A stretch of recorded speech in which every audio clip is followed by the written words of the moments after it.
They said he fell, that the Alpha King was gone forever. But when an unclaimed Omega catches his scent, she discovers a secret no one dared speak aloud. He's alive. Now bound by a forbidden bond, she must navigate lies, desire, and deadly power. Because in a kingdom ruled by wolves, the truth can kill, and so can love. The wind came first, sharp, salt-heavy, carrying the cries of gulls and the low murmur of the gathered pack. It tore at cloaks and banners alike, snapping the sigil of the coastal kingdom against the stone posts lining the cliff path. Below, the sea churned in dark blues and whites, restless as a wolf denied its kill. They said Alpha Kale had fallen. The words passed from mouth to mouth in hushed reverence, already shaped into something sacred and final. An accident during a dominance trial. A misstep on wet stone. A tragedy no one could have prevented. The Omega stood at the edge of the crowd, fingers curled into the rough fabric of her servant's dress. She had been ordered to attend, not as witness, but as labor. She carried a linen shroud folded over her arms, though she did not yet know if there would be anything left to cover. Her name did not matter here. Omegas rarely did. A horn sounded, low and mournful, and the pack fell silent. Even the sea seemed to pause, its roar dimming as if listening. Two identical thrones had once stood behind the cliff altar. Today, only one remained occupied. Alpha Run stood tall at the stone's edge, shoulders squared, crown unfastened in his hand. His dark hair was bound at the nape of his neck, just as his twins had always been. Their resemblance had been unnerving when both lived, two mirrors cut from the same blade. Now it felt wrong in a different way, like seeing a reflection move when you did not. The Omega's gaze dropped to his hands. They were steady. Too steady for a man who had just lost his other half. The pack elder spoke the rites, voice carrying across the wind. Words of return. Words of honor. Words meant to anchor a soul to memory. The Omega had heard them before. For hunters, for warriors, for children taken by the sea, but never for an alpha heir. Never for one of the twins. A pair of warriors emerged from the narrow path below, moving slowly, carefully. Between them, on a wooden bier, lay what remained of Kale. The Omega swallowed. Blood darkened the shroud beneath him, soaking into the grain of the wood. His body had been cleaned, stitched where it could be, but the sea left its signature on the dead. Swollen skin. Salt-burned wounds. A stillness that felt heavier than sleep. As the bier was set before the altar, the Omega felt it, sharp and unmistakable. Scent. Not death. Not salt. Not grief. Fear. Her breath caught. It did not come from the body. Her eyes lifted, slow and disbelieving, to the Alpha who stood above them all. Run scent rolled outward in waves. Dominance, authority, power claimed by birth and blood. But threaded beneath it was something wrong. Something tight and acrid, like metal scraped against stone. Fear did not belong on an Alpha's skin. Not here. Not now. The Omega shifted without meaning to, her foot scuffing stone. Run's head snapped toward the sound. Their eyes met. For a heartbeat, the world narrowed to that single point of contact. His gaze was dark, searching, too sharp for a grieving brother. It slid over her face, her hands, the linen she carried, and paused as if something in her scent had spoken out of turn. Then his expression closed. The pack elder raised his staff. We return Kale, son of the tide, to the sea that bore him. The warriors lifted the bier.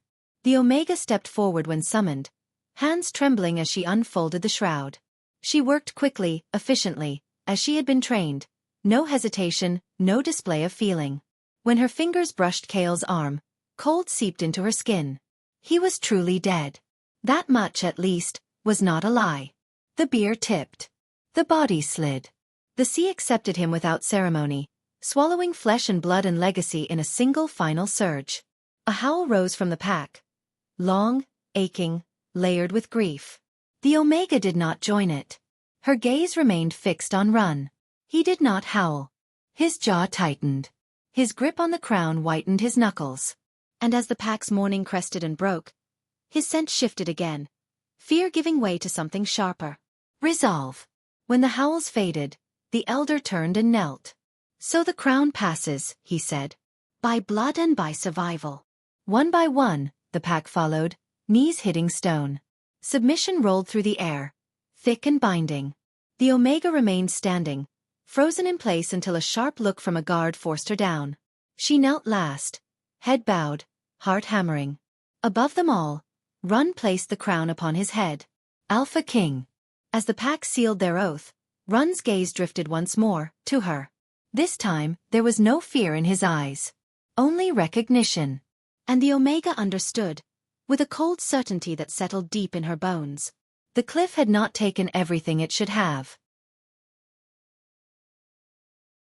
The summons came at dusk. The Omega was scrubbing blood from the stone steps below the cliff altar when the guard found her. Salt water sloshed in her bucket, already pinked with rust and old grief. Her hands were raw, nails split, the smell of death still clinging to her skin despite the wind. "On your feet," the guard said. "The Alpha King has spoken your name." Her pulse stumbled. Omegas were not named by alphas unless they had aired, or were about to be used. She dried her hands on her skirt and followed without question, head bowed as protocol demanded. The path wound upward toward the inner keep, past doors she had never been allowed to pass. Stone walls rose higher here, carved with sigils of the twin heirs, 2 wolves circling the same crown. One had already been chiseled away. Inside, the keep smelled different. Less salt. More heat. Power lived here, soaked into the stone like old blood. Servants moved quietly along the corridors, eyes lowered, bodies tense. The kingdom was holding its breath. She was brought before the doors of the Alpha's private chamber. "Wait," the guard said, then knocked once and stepped back. "Enter," came the voice from within. Run's voice. It was deeper than Kale's had been. Slower.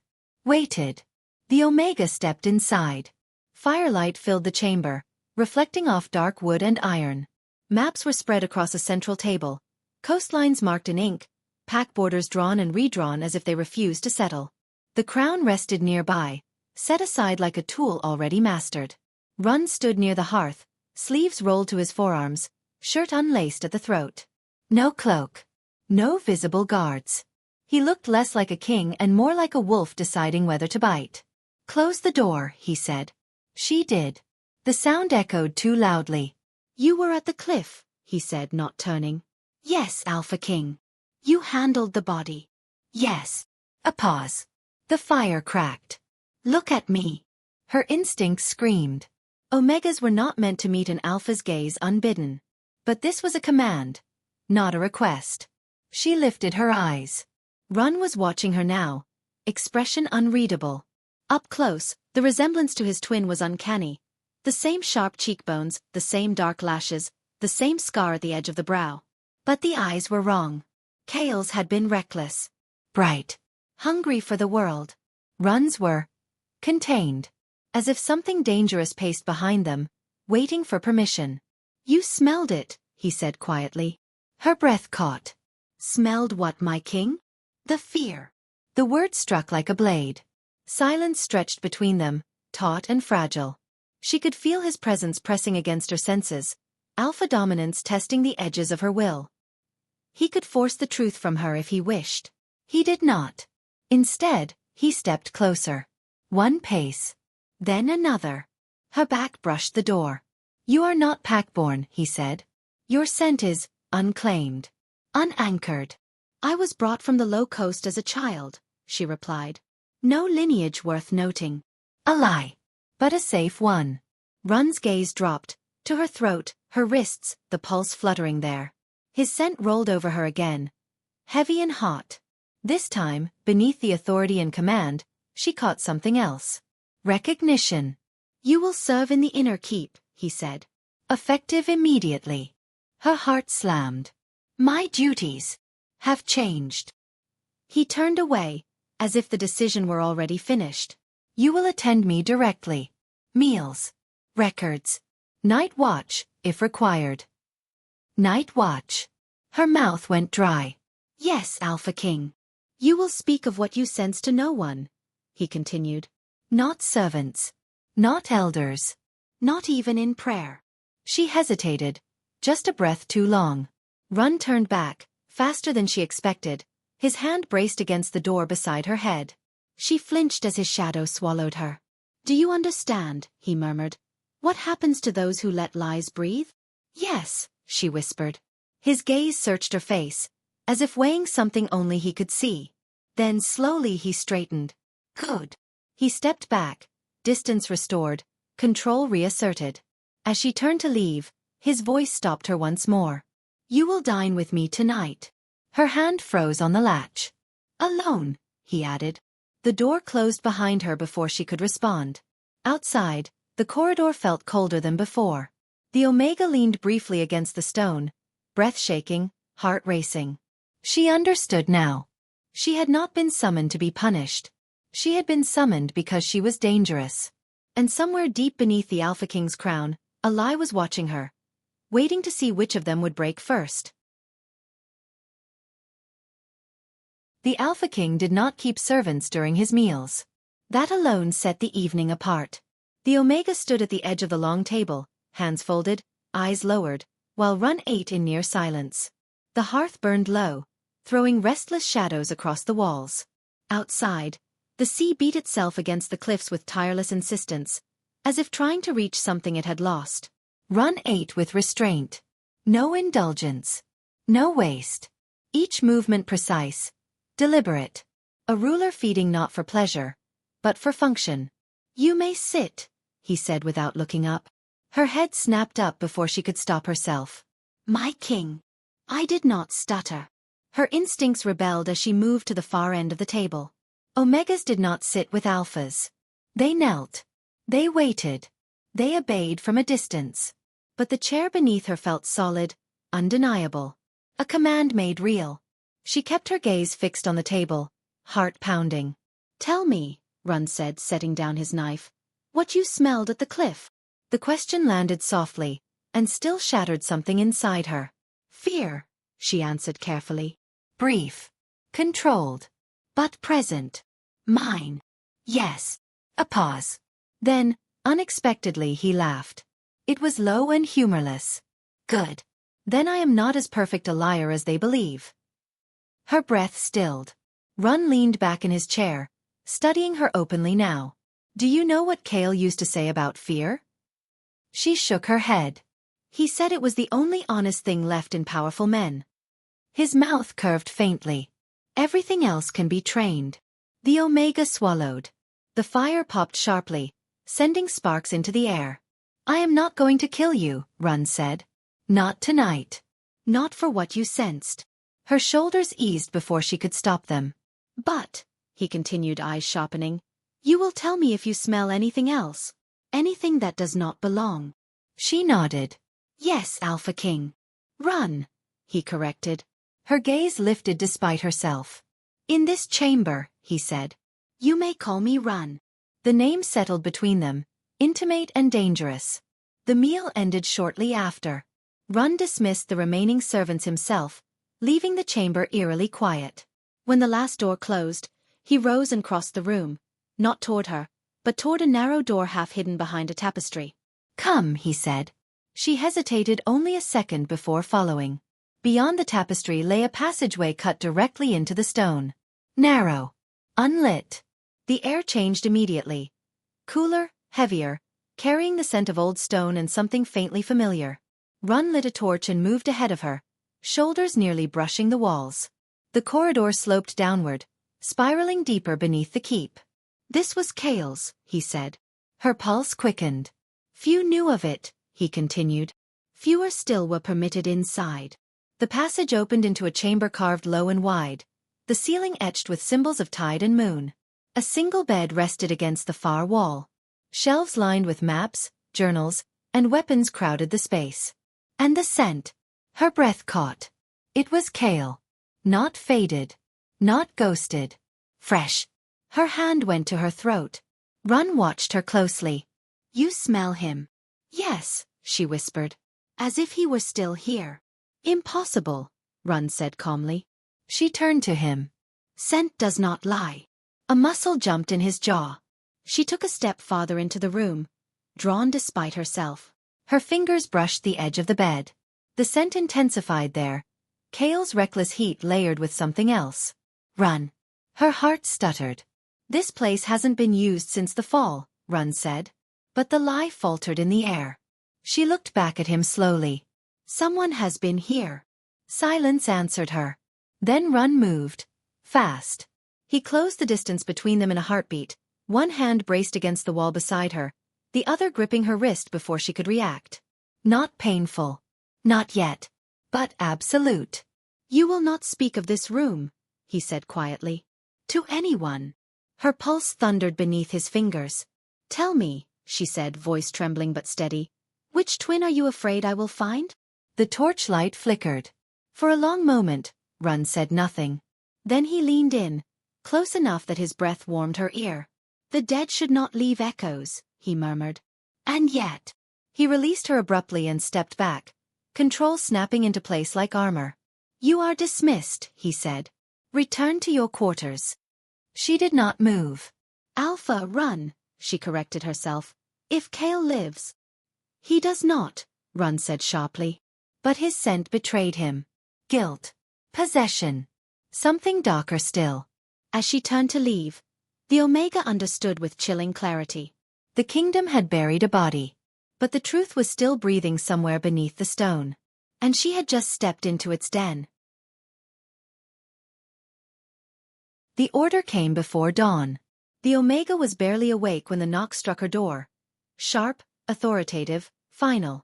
She rose at once, heart already racing, and opened it to find 2 guards and the pack elder standing in the corridor. Their faces were solemn. Ritual ready.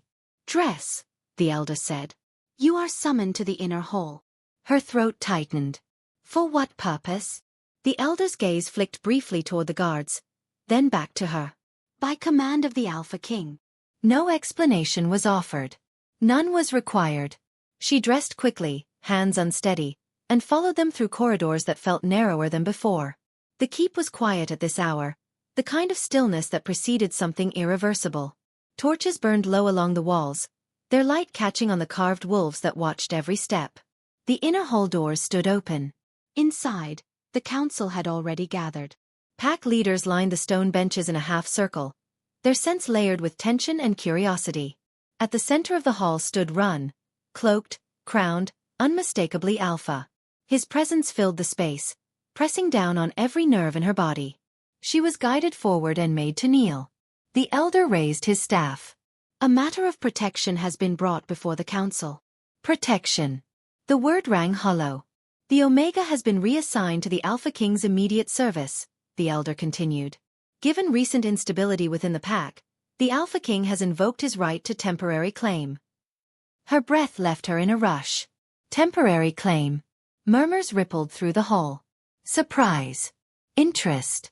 Speculation.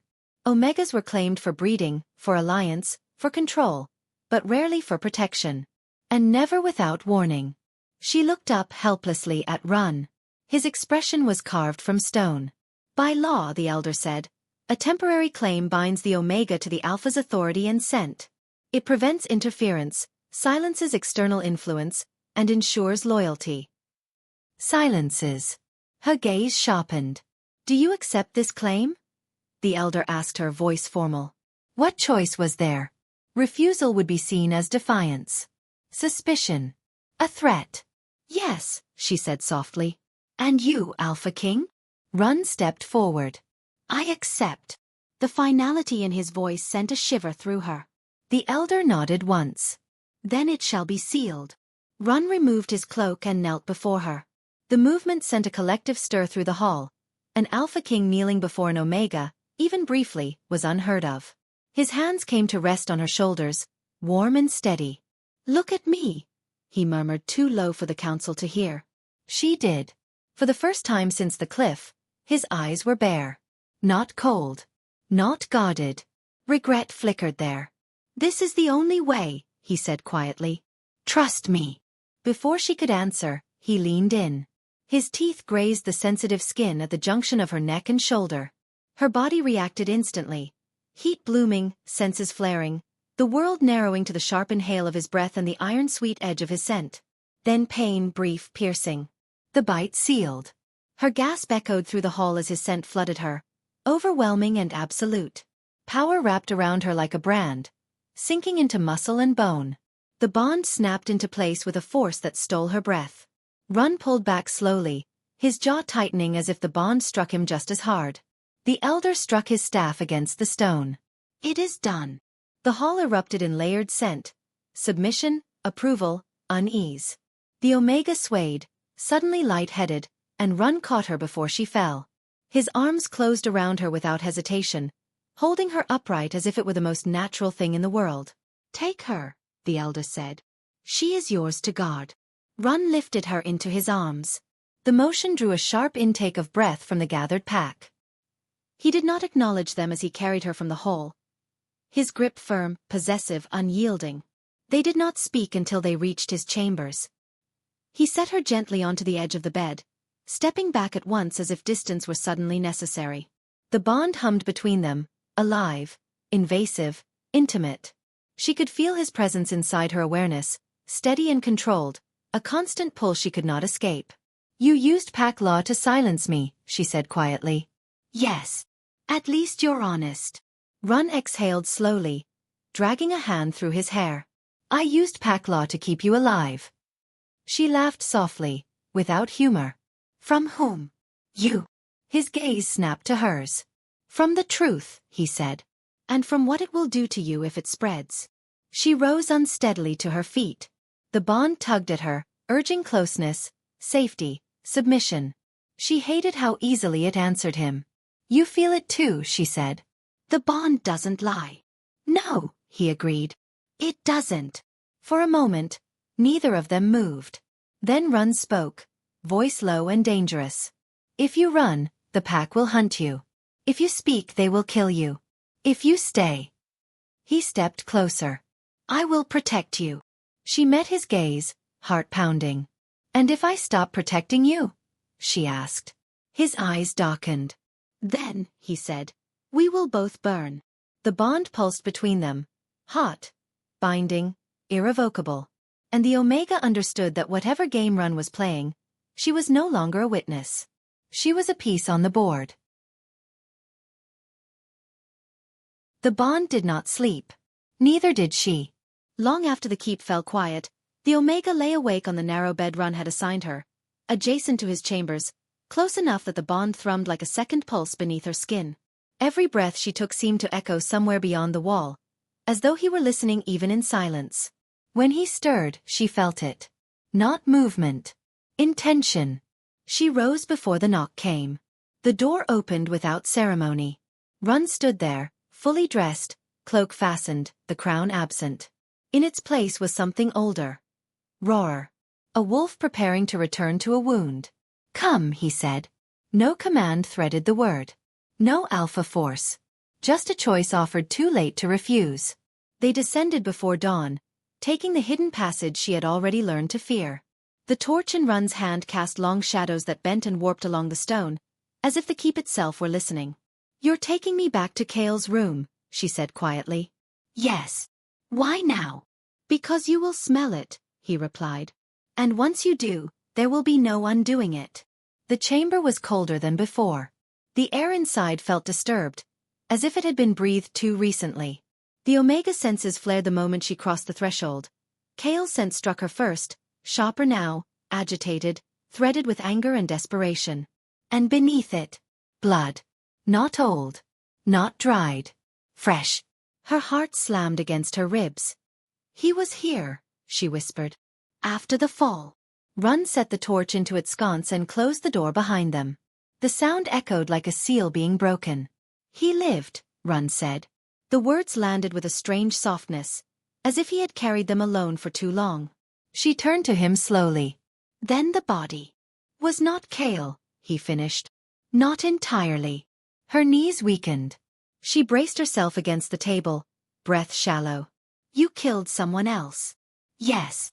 The admission did not come with pride. Or triumph. Only exhaustion. The twins were never meant to rule together, Run continued. Kale wanted out. Freedom. A life beyond the cliffs and crowns. I wanted stability. Control. A kingdom that would not tear itself apart. You wanted the throne, she said. I wanted the kingdom to survive, he corrected. Kale did not care if it burned. She shook her head. That doesn't justify murder. No, he agreed quietly. It explains it. He moved to one of the shelves and removed a leather-bound journal, placing it on the table between them. The Omega recognized Kale's handwriting at once. Bold, slanted, restless. He planned the fall, Run said. We both did. Her gaze snapped up. Both. A staged death. A body altered beyond recognition. Kale would disappear. I would rule alone. Clean. Simple. And something went wrong. Yes. Run's jaw tightened. Kale brought someone with him. A young warrior. Promised him coin and passage off the coast. When the time came, the boy hesitated. Her stomach twisted. Kale pushed him, Run said.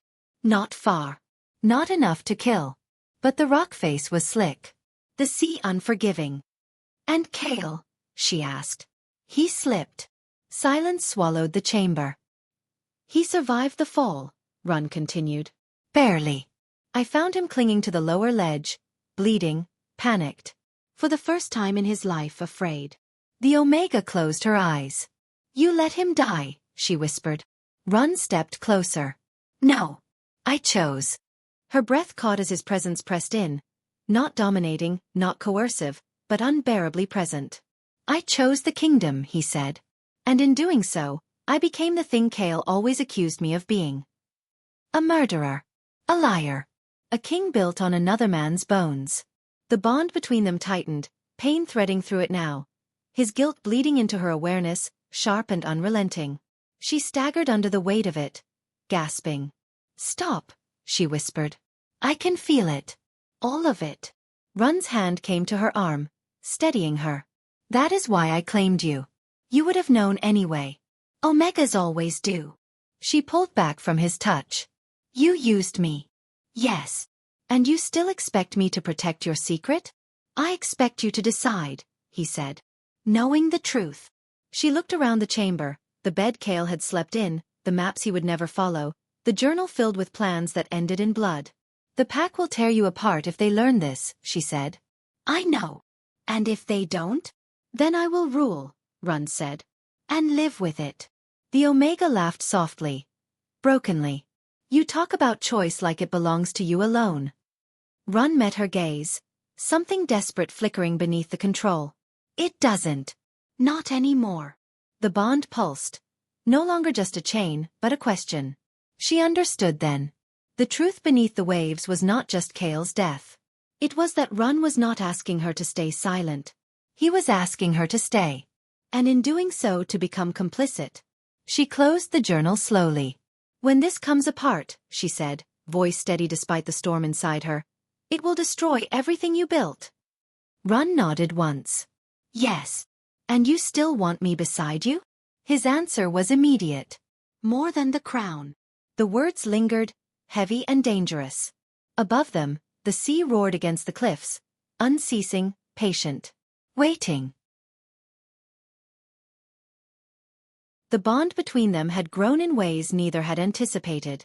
Every glance, every brush of skin, every shared space carried its weight. Hot, invasive, undeniable. The Omega felt it most sharply when Run entered a room. Her heartbeat quickened before she saw him, senses alert, body ready to obey even when her mind rebelled. Yet desire, like wildfire, was not a weapon to wield lightly. She knew it and he knew it. And the pack was beginning to sense it too. The morning air was thick with the smell of salt and iron as she carried breakfast to the chamber. She paused at the threshold, hand on the door, when she saw Run standing at the window. His shoulders were broad, jaw clenched, the crown of his authority palpable even without adornment. His gaze scanned the cliffs below, restless, calculating, but his senses were already attuned to hers. She stepped in, quietly, deliberately. You've grown bolder, he said without turning. She set the tray down. I've learned to survive in your world, Alpha. Run, he corrected, the single word sending a ripple through her spine. She ignored the correction. And I survive, she said softly, meeting his gaze at last.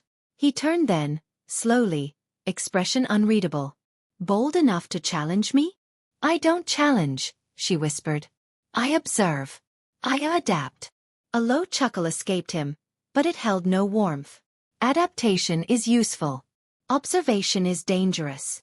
The scent of kale lingered between them, a ghost layered atop Run's authority, complicating every heartbeat. And the bond pulsed. Hot, tight, almost suffocating. He closed the distance between them in 3 steps, hand brushing her jaw as if to claim it, not command it. The Omega flinched but did not step back. "You are dangerous," he murmured. "More than you know. More than I can control." Her lips parted. "And yet you claim me." "Yes," he said, voice low. "Because you are the only one I trust with the truth." The words were intoxicating, but heavy. Responsibility pressed upon her, suffocating as much as desire. She could use it, she realized, the bond. Leverage. Against him. Against the pack. Against the secrets that threatened to consume them both. And Run knew it. He watched her sharp-eyed, like a wolf smelling the edges of prey and prey alike. The council summoned him that afternoon, and the Omega followed. Closer than necessary, close enough to feel the pull of the bond like a tether. Rumors had already begun to circulate. Whispers among the pack of the Alpha's closeness with the Omega. The way he watched her, the way he lingered in their presence with her at his side.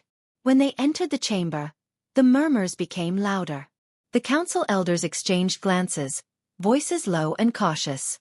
The kingdom was sensing instability in its ruler, and the Omega, whether she liked it or not, was the focal point. Run leaned close as they walked. "Do not forget," he said, "your bond gives you power, but it also makes you vulnerable." "And you?" she asked, eyes sharp. "Are you vulnerable too?" His hand brushed hers. Not a touch, but a signal. A warning. "More than you know," he said. Throughout the council, the Omega realized how tightly desire and authority were entwined. Her very presence, her awareness of the bond, was changing the pack's perception of Run. Every whispered rumor, every sidelong glance, every twitch of curiosity was a blade. And each one cut toward a singular truth. Desire could be a weapon. But so could the knowledge she now held. By the time the council meeting ended, the power balance had shifted subtly but irreversibly. Run left the chamber with her at his side, silent but aware that every heartbeat between them was a declaration. Unspoken, undeniable. Outside, the sea crashed against the cliffs, tireless, constant. She breathed in the salt air, feeling the bond pulse against her like a living thing, aware that the dance of love and leverage had only just begun. Run's shadow fell across her as he approached. He stopped, gaze locking onto hers, and said softly, almost in a whisper meant only for her. "The pack will test us. But they will not break us. Not if we do this together." She met his eyes, and in the charged silence between them, understood the truth of it. Together they were unstoppable. Apart, they would fall. The bond hummed, and desire surged, a warning and a promise all at once. The day began with a warning. A rider appeared at the edge of the cliffs, silhouetted against the rising sun. Her hair was the color of storm clouds, eyes sharp and calculating. She moved with the grace of one who had once commanded loyalty, now tempered by grief and observation. The Omega felt her before she saw her. The scent was unmistakable. Luna. The former mate of the twin who had supposedly died. Kale's Luna. And now she was here. "She's returned," Run murmured, his voice low and tense, as he stood behind the Omega, sensing her reaction before she even turned. The Luna's gaze swept over them both, landing on the Omega with quiet scrutiny. There was no hostility yet, only assessment, a wolf calculating risk and opportunity in one measured glance. "You," the Luna said finally, voice carrying across the courtyard. "You are the one who sleeps beside him now?" The Omega swallowed. "I serve him." Run's hand brushed the small of her back, protective yet claiming, and the Luna's eyes narrowed slightly. There was understanding there. And a warning. "I am here to remind you," the Luna continued, voice dropping, "that the man you call Alpha is built on a lie. A dangerous lie. Love him if you will, but know what you embrace. Loving him will destroy everything you value." The Omega's pulse quickened. The bond pulsed as well, thrumming with Run's presence, hot and invasive. She could feel him tense behind her, muscles coiled, mind sharpening. "You speak of destruction," she said, voice steady despite the storm rising inside her, "but you are not here to stop me." The Luna's eyes softened, fleetingly, as if regret flickered in their depths. "I am here to warn you. and to see if you understand the weight of the path you've chosen. Run finally stepped forward, a predator's calm settling over him. And if she chooses wrong? His gaze sliced through the tension, sharp and unyielding. The Luna's lips pressed into a thin line. Then the pack falls. You know that. And she knows it too. The Omega's stomach churned. She understood perfectly. She was no longer an observer, no longer a passive servant. The bond tied her to Run irrevocably, yes, but it also made her a target, a linchpin in a conflict that could engulf the kingdom. She took a slow breath, letting the morning air fill her lungs, steadying the rush of fear and desire that surged through her. I am aware, she said finally. And I will choose. Not for the pack. Not for the past. But for what is right. A tense silence followed, broken only by the wind and the relentless crash of waves against the cliffs. The Luna's gaze lingered on the Omega, and for a moment, the sharp edges of rivalry softened into something akin to respect, or resignation. You may survive this, the Luna said at last. But remember, the truth does not forgive. It does not wait. And it always surfaces. With that she turned, her cloak catching the wind, and rode away toward the cliffs, leaving the Omega and Run alone in the aftermath of her warning. The Omega exhaled, feeling the bond pulse more insistently than ever. Run's hand found hers, a grounding touch, firm and possessive. Do you understand now? He asked quietly. Why I claimed you? I do, she whispered. And why you cannot protect me from what I might become. Run's eyes darkened. Then we move forward. Together. No matter the cost. The bond thrummed between them, a living force, and the Omega realized with a mixture of fear and exhilaration that she had crossed a threshold from which there was no turning back. The kingdom watched, silent, as the tide shifted and the stakes rose. Desire, power, and danger now bound them all, threaded together in a game where a single misstep could ignite ruin. And the Omega, for the first time, understood that she might be the only one capable of navigating the peril and the passion entwined in Run's shadow. The whispers began before the sun rose. By the time the Omega reached the inner keep, fragments of rumor had spread through the servants and guards alike. The bond hummed against her skin, sharp and insistent, warning her of eyes watching, ears listening, and teeth ready to strike. Every step she took carried the weight of unseen scrutiny. Run awaited her in the council chamber, the air heavy with tension. His usual calm was frayed, the edges of his authority flickering as he studied the gathered pack leaders. Even from across the room, the Omega could sense the rising instability, the subtle shift in sense, the quickened pulses of men and women who had once obeyed without question. They know, Run muttered as she entered. Who? She asked softly. The council, he said, voice low, eyes scanning the room. Evidence has surfaced. A messenger from the outer coast. Saw Kale after the fall. Saw him alive and told others. Her pulse stuttered. So the lie is unraveling? Yes. His gaze locked on hers, dark and urgent. And we are out of time. The council murmured, tension crackling like lightning in the chamber. Faces she had studied for months now twisted into suspicion and accusation. Even the elders, pillars of tradition and wisdom, could not hide the unease that surged through the pack. Run's hands flexed at his sides. I will not wait for them to tear me apart, he said quietly. Not if it can be avoided. The Omega stepped forward. Then we expose it, on our terms. He looked at her sharply. You would do this? I would, she said. Because if the truth surfaces without guidance, the pack will destroy everything, including you. He studied her, the bond thrumming between them, a living tether of trust and tension. Finally, he nodded. Then we do this together. The council reconvened at midday, the chamber heavy with anticipation. The Omega, standing beside Run, held her breath as she laid out the evidence she had gathered in secret. Journals, witness reports, and subtle anomalies in Kale's death. She spoke clearly, deliberately, weaving a narrative that revealed the truth without pointing blame directly at Run. The pack leaders exchanged glances, whispers, and murmurs of disbelief. Questions were raised and answers given, but all the while the Omega's presence grounded the story, her calm authority countering the shock and anger in the room. Finally, the council elder rose, staff in hand. This is troubling, he said, voice tight with authority.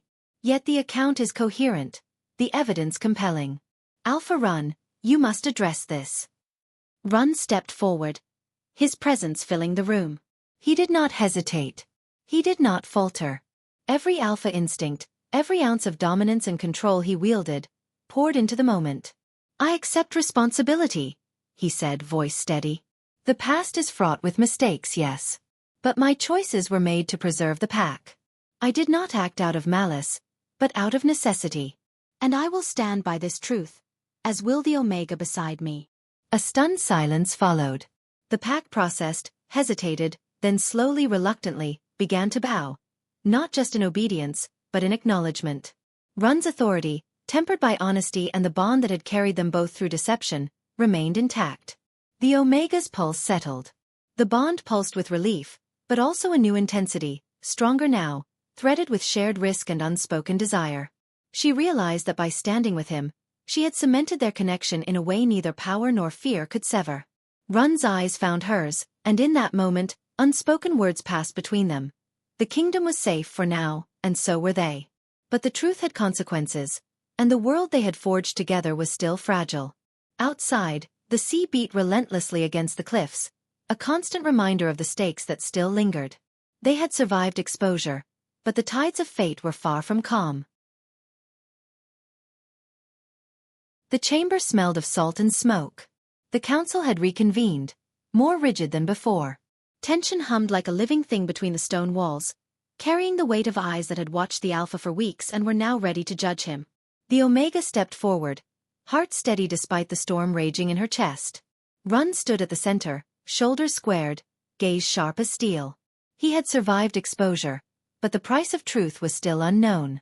Every pack member in the room was waiting for him to falter, to reveal weakness. She knew he would not. Not without her help. Speak, Run said quietly, voice a thread of command over the rising whispers. The Omega took a deep breath. She had rehearsed the words only once, and now they flowed naturally. Pack leaders, she began, voice strong, clear. The truth has been hidden. Kale survived the fall, yes. But he no longer claims the kingdom. The past cannot be undone, but we can choose how the future unfolds. Alpha Run has acted to preserve the pack, even when the choices were cruel. But to survive he cannot hide. The truth must be acknowledged, not feared. Gasps spread across the chamber. Faces tightened with disbelief and shock. The bond hummed between her and Run, reinforcing their unity, threading power through their shared heartbeat. A council elder rose, staff in hand, eyes narrowing. You ask us to forgive deception for the sake of stability? I ask you to recognize survival, the Omega said, and to allow the pack to move forward. We cannot govern through fear. We cannot thrive in shadows. Let the Alpha stand, fully seen, fully known. And let us choose loyalty to the living, not grief for the dead. The elder studied her, weighing her words, the intensity in her gaze, the bond shimmering subtly, invisible to the untrained eye but palpable in instinct. Run stepped forward. I claim the throne, not as a lie, but as a promise. To protect this pack. To honor what remains of the past. And to forge the future, alongside the Omega who stands with me. The room was silent. Then slowly, heads began to bow. One by one, submission returned, not blind obedience, but recognition. Respect. Understanding that truth, once revealed, could be more powerful than secrecy. The Omega exhaled, feeling the bond pulse, strong and unwavering. She had chosen the path, not forced him to it, but guided it. Together, they had shaped the pack's survival. Run turned to her, voice low and intimate. You made the choice. I could not have done this without you. She met his gaze, chest tight with adrenaline and desire. We did this together, she whispered. He nodded, taking her hand gently but possessively. Together, he echoed. Outside, the wind carried the scent of the sea, sharp and eternal. The cliffs rose, unwavering, as if bearing witness to the decisions made within the keep. And the Omega understood that the bond between them had transformed. No longer just law or desire or obligation, it was trust, choice, and something far deeper.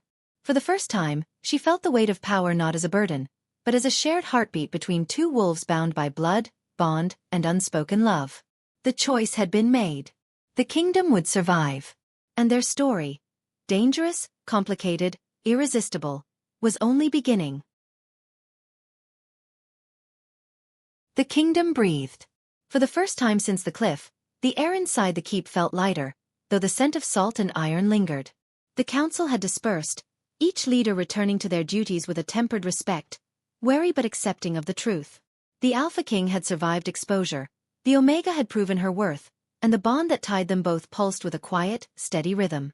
The Omega walked through the inner keep, hand brushing along the cold stone walls, thinking of how far she had come. She had been a witness, a servant, and a pawn. Now, she was a decision-maker, a linchpin, a partner to the Alpha. Run found her on the terrace overlooking the cliffs. The sun was setting, bleeding gold into the restless sea below. He stood there, crown absent, cloak loosened, exuding power not just of title but of survival. "You kept the kingdom intact," she said softly, stepping beside him. "And you kept yourself alive." He turned to her, eyes dark and intent. "We kept it intact. Together." She studied him, tracing the sharp lines of his jaw, the fire in his gaze that matched the storm-tossed waves beneath them. The bond thrummed between them, no longer a tether of control but a lifeline connecting two hearts that had weathered lies, death, and desire. "Will you leave?" she asked, the question barely more than a whisper. He shook his head. "I should for the pack. To exile myself to atone in silence." His gaze softened as it found hers. "But I will not. Not while you remain." She reached for his hand, letting her fingers intertwine with his. The bond hummed, warm and reassuring, a living pulse they could both feel. "Then we stay. Not as Alpha and Omega, not as master and servant, but as something more." Run's lips curved, faint but genuine, a wolf smile after a storm. "Something more," he agreed. The wind tugged at their hair, the cliffs echoed with the eternal song of the sea, and the kingdom behind them settled into uneasy but lasting peace. The lies had been unearthed. The truth had burned, but it had also healed. Together they turned from the edge of the cliffs, moving back into the keep where the world awaited. Not perfect, not without shadow, but theirs to face. The Omega's heart beat in sync with the Alpha's, the bond between them alive, untamed, and unbreakable. And above the crashing waves and the salt-scented air, one certainty remained. In a kingdom built on deception and survival, what survived most of all was love. Wild, dangerous, and wholly theirs. The story closed not with an ending, but with a beginning.